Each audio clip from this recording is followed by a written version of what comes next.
Who was each nation's MVP at Paris 2024? The competition was fierce in Lille and Paris, with many ballers standing up to the heat. Who got it done for every nation and caught the eye for every participating nation? Paris and Lille, France.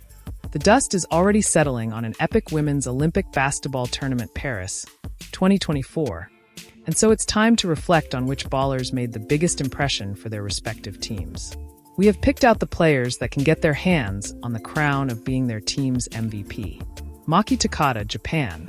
Stats: 13.5 EFF, 15.3 points, 3.0 rebounds, 61.3% FG, 41.7% 3 points, 75% FT. It was a hugely disappointing display from Japan, even if they had strong mitigation of losing star baller Mai Yamamoto and being in the group of death. Takada was the one player who really did emerge with huge credit. She shot the ball really well from inside and out. Bridget Carleton, Canada. Stats: 14.3 EFF, 13.3 points, 6.3 rebounds, 2.0 assists, 2.0 steals per game, 40% FG, 39.1% 3 points, 75% FT. Canada continued with their barren run at the games as they went 0-3, and Carleton did everything in her power to help them get a victory on the board. She did a great job from scoring to crashing the glass, and was one player who impressed at both ends of the floor. Trinity San Antonio, Puerto Rico. Stats: 10.7 EFF, 7.3 points, 3.7 rebounds, 3.0 steals, 2.0 assists per game, 60% FG, 100% 3 points, 50% FT. The guard played brilliantly for Puerto Rico and almost helped them get that first ever historical success they are craving. Offensively, she made plenty of shots, while on defense, she set the tone with 3.0 steals per game. Still young, she can be a future leader for sure. Yueru Li, China. Stats: 21.7 EFF, 17.7 points, 11.0 rebounds per game, 63% FG, 66.7% FT. China only just missed out on the quarterfinals, and the fact they came so close to reaching Paris was down to their center. Li posted a super tournament double-double, was a handful inside the paint like always, and shot the ball better than anyone else on the team. Megan Gustafson, Spain. Stats: 23.0 EFF, 18.0 points, 9.3 rebounds per game, 57.7% FG, 30.8% 3 points, 80% FT. From an individual standpoint, the first major tournament for Gustafson could barely have went any better. She was the standout baller for Spain in just about every game and showcased her strength, mobility, and extended shooting range for the quarterfinalists. Ezinkalu, Nigeria. Stats: 15.8 EFF, 18.5 points, 4.0 assists, 3.0 rebounds, 2.5 steals per game, 47.8% FG, 38.9% 3 points, 82.1% FT.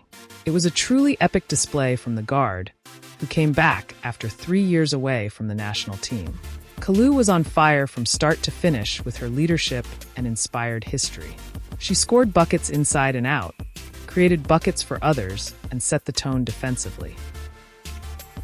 Jovana Najic, Serbia. Stats: 12.0 EFF, 12.3 points, 4.5 assists, 3.0 rebounds, 2.5 steals assists per game, 36.7% FG, 43.5% 3 points, 100% FT. It was a disappointing way for Serbia to exit with a heavy defeat in the quarterfinals, but this crystallized how Najic must be a main leader moving forward and step up. She might have been expecting even more in terms of points production, but overall was very solid. Sada Sabali, Germany. Stats: 14.3 EFF, 18.8 points, 5.8 rebounds, 2.0 assists per game, 40% FG, 38.5% 3 points, 87.5% FT. It might sting for Sabali that her last game against France in the quarterfinals was the one when she was off form. However, she was a colossus for Germany and propelled the Olympic rookies to a historic first win and into the last 8. She was unstoppable at times, especially when she scored a tournament-high 33 points against Japan.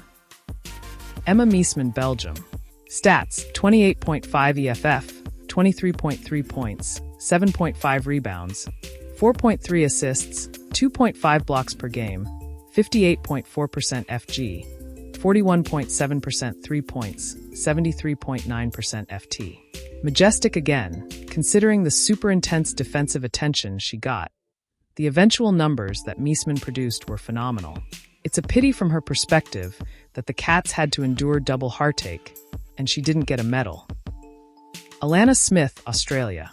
Stats: 15.8 EFF, 11.5 points, 8.0 rebounds, 2.2 assists per game, 52% FG, 41.7% 3 points, 63.2% FT. There were plenty of positives for the bronze medal winners, with the emergence of Jade Melbourne.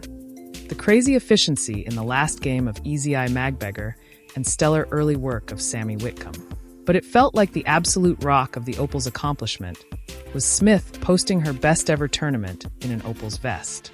Gritty, aggressive, and highly effective. Gabby Williams, France. Stats: 18.8 EFF, 15.5 points, 4.8 assists, 4.7 rebounds, 2.8 steals per game, 48% FG, 31.8% 3 points, 70% FT. She came within 1 foot's length of making a classic final go to overtime with that last gasp shot, as France were denied by a solitary point in the closest title game in Olympic history. The one constant throughout has been the leadership and excellence of Williams, who deservedly made the All-Star 5 and also landed Best Defensive Player. The MVP, Aya Wilson, USA. Stats: 25.7 EFF, 18.7 points, 10.2 rebounds, 2.7 blocks per game, 59.2% FG, 78.6% FT. Wilson saved the day for USA with her massive double-double in the final, and without that, surely USA's 60-game winning streak across 32 years' worth of Olympic action would have ended. The forward brought it physically at both ends of the floor, led the way, and after a brilliant Tokyo 2020 and FIBA Women's Basketball World Cup 2022, it's back-to-back MVP accolades, and deservedly so. Team in all of team sport history, 8 straight golds. Diana Taurasi has her 6th. Kalia Copper, one of the heroes. And the U.S. gets it done once again on France's home turf. Thanks for watching. Like and subscribe for daily updates.